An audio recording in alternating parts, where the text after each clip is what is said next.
So it's time to do another end of year review. Obviously 2015 is coming to an end rapidly. We've finished classes now until 2016. This year has gone pretty well actually at the club. We've done some interesting training. We've also gained some new members, which is always nice to have some new people training with us.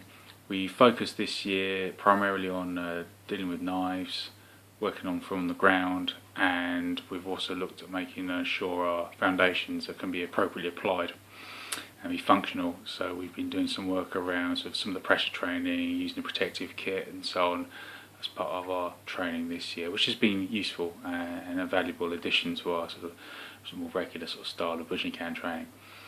So as we close up the year, we start thinking about what we're going to be doing next year. So 2016, we've got a beginners course starting in January. I think the second week of January that we're starting. So if you're interested in getting to learn something new and applicable and interesting, and with a very sort of practical, comprehensive approach to self-protection martial arts, then please get in touch.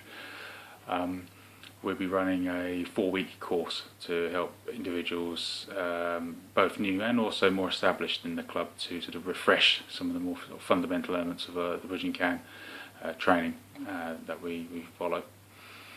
We will also be exploring in the early part of the year, so during January, February, March, April time.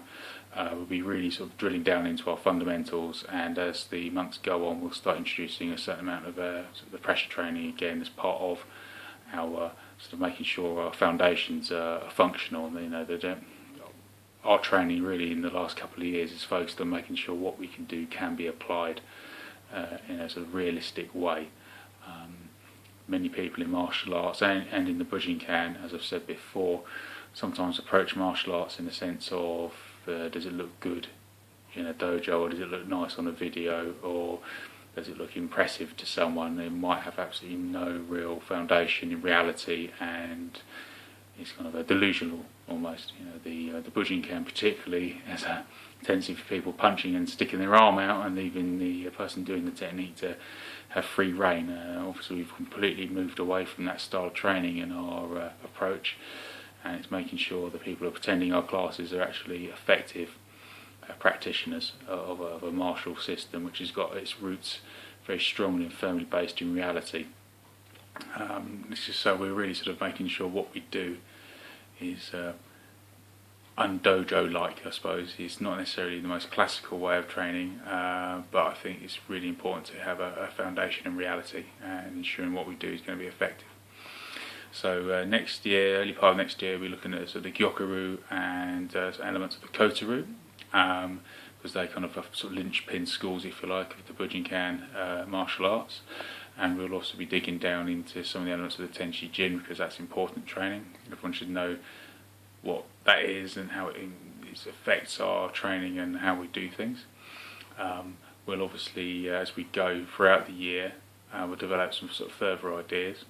We're open to suggestions. I've mentioned that the guys in class, if everyone wants anything they particularly want to do or look at within our training, bearing in mind the limitations of the room that we have is relatively small, so maybe waving around big sticks is maybe limited on a Monday night, but we are planning to do some outdoor sessions over the warm months of the year as per normal.